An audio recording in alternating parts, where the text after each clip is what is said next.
During this year's Exploring Monastic Life course, I talked about what it means to have a meaningful life, focusing on the various reasons for why I appreciate living in monastic precepts and following in the footsteps of the Buddha in terms of trying to practice wisdom and compassion.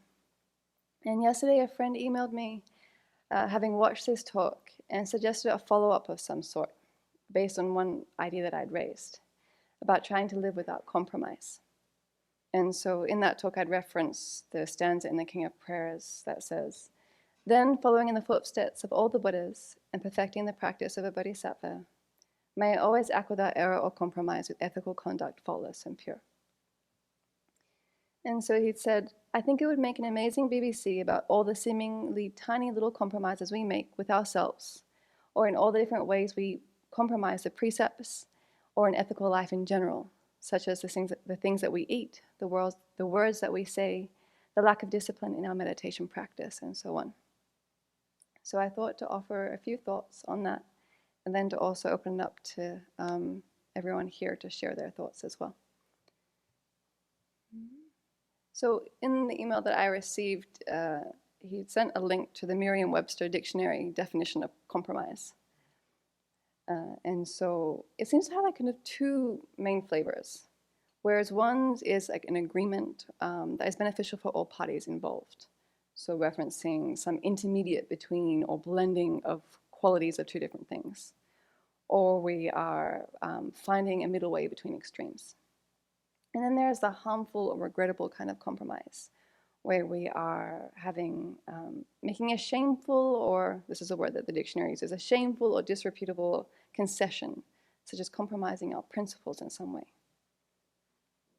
And so in the verse from the King of Prayers, I think this is talking about the latter, where we are making a compromise of principles that endangers our own ethical conduct and thus harms ourselves and others. And so thinking about this more, I see how I make compromises of both kinds in my life. Harmful ones and I think helpful ones. So in the terms of the helpful ones, I see that I find kind of a middle between extremes, pulling myself back from unrealistic expectations, holding myself rather with kindness and acceptance in terms of where I actually am, not holding myself up to some standard that I think I would like to be at or where I think I should be at. And then there's also the harmful compromises that I make where there's really no benefit to myself or others and potentially some harm. So in terms of the helpful compromises, I think the key thing here is that I'm not compromising my ethical conduct, my refuge, my compassion, or my wisdom. And so I think living in community is a wonderful way of these helpful compromises where I have to and I want to let go of my way is the right way. I want to do what I want when I want to do it. And the attitude that says also, I don't have time. And this is hard. I find it hard, and I also find it fruitful.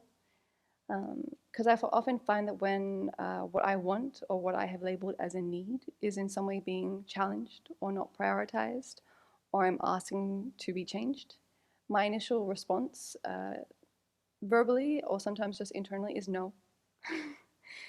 And then I find endless reasons for why I think the request or the situation is unfair, unreasonable, illogical, and why my plans can't be changed. And then I often am left with this distaste in my mouth where I'm very clearly sitting with my own self-centeredness, and it's not so happy-making. And I either see visibly or I project, envision how my stubbornness is also not going to be very happy-making for those around me who I care about. And then I have to revise what I'm wanting to do. And it's kind of come to a compromise where I feel like I've got two mental factors or two states of mind that are intact. The first being integrity, where I respect myself as someone who wants to act with wisdom, compassion, kindness, and to challenge my own self-centeredness. And also consideration for others, where I have a state of mind where I value the welfare of others and I don't want to harm them by acting in ways that cause them disappointment, frustration, or to question the Buddha's path because of how I'm acting as a Buddhist.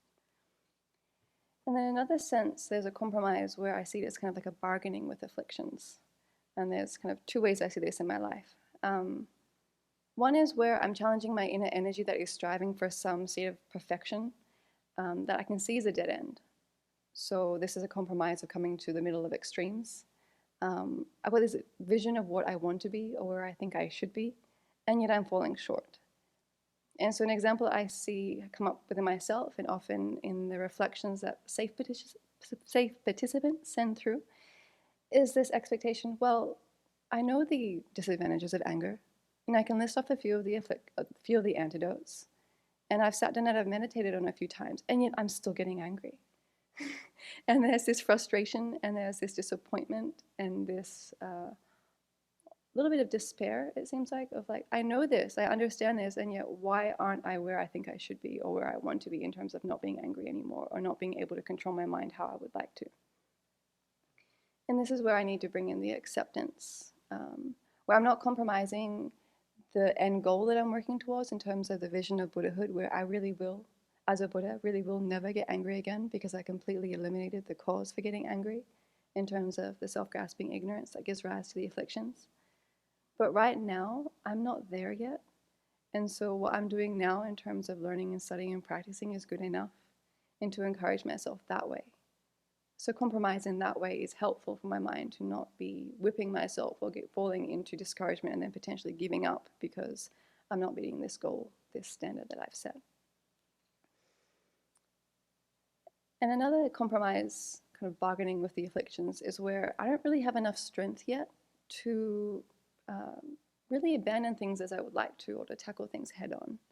So the attachment is too strong. What can I give myself that's just enough that I can begin the weaning process, that allow myself just enough of what triggers the attachment, that the mind doesn't completely flip out by going cold turkey. There's the line in the 37 practices of Bodhisattvas that says, abandon at once those things which bring clinging attachment. That's a high bar to set for oneself. The bargaining process to kind of wean ourselves off, to edge ourselves into the direction where we want to go bit by bit. And then moving on to compromises that I would like to work on, the compromises that aren't so helpful, but actually harm our spiritual practice. These are instances where we might work around our precepts, seeing how far we can push them so we can get what our attachment wants, or in some cases we completely break them. And the person who emailed me identified 3 areas, things that we eat, a lack of discipline in our meditation practice, and the words that we say. So I'll just touch on this briefly. So in terms of the things that we eat, what comes to mind was kind of a long-standing compromise of not being vegan because of being attached to foods that comfort foods for me, of like cheese, Milo, chocolate, other things, just being able to eat what I want without having to think about what's in it. Or having dessert after lunch when I know that it inevitably messes up with my digestive system in quite a bad way. And in these cases, I'm not breaking my precepts, but I'm harming others by consuming things that involves physical harm or death of other living beings. And there's enough information out there about the cruelty that goes on in producing animal products that when I think about this clearly, I really want no part in it. And I'm also harming others by putting things into my body that makes me sick, leaving me functioning at less than 100% of capacity when otherwise I would be fine if I could just control my attachment. So here for me what's helped is the inspiration of others in the community being vegan, expressing their admiration for ethical conduct and non-harmfulness, and encouraging that level of commitment. And then also reminding myself of my value of ethical conduct. And in terms of the words that we say, and here I'd add in the actions that we do, I see compromise resulting from a lack of mindfulness and clear determination, and the lack of mindfulness in that I'm not watching my mind. So again, from the 37 practices of Bodhisattvas, it says, in brief, whatever you're doing, ask yourself, what's the state of my mind? With constant mindfulness and mental alertness, accomplish others' good. This is the practice of Bodhisattvas. So without this mindfulness or mental alertness and introspective awareness, I'm running on automatic, and I'm in reaction mode. So someone comes up and says something to me, or something happens unexpectedly, and I react. I don't respond. However, if I'm in that mental space that's asking frequently, what am I doing? Why am I doing it? And how am I going to do it? And more broadly, how in general do I want to enter into this day and greet everyone that I meet? Then I have a much higher chance of responding in a matter of kindness, clarity, and humility. And my reactions might still happen, but they're not so strong. I can more clearly recognize them for what they are and then apply the antidotes. And I'm much quicker to make amends with less self-beat up, because I'm much more clear that I'm doing my best at the given moment, and I'll learn and grow from the experience. And then in terms of a lack of discipline in meditation practice, looking at my own experience, I see that unhelpful compromises result from attachment to immediate sense pleasure, and also a not so strong belief in cause and effect. So attachment to sense pleasure can be in a variety of forms, just simply it's hard to get to the cushion because of other fun, exciting projects that look much more shiny than having to sit and be with myself and watch my mind. Or because I'm tired and the vision of a soft bed and some sleep or a nice walk is much more appealing.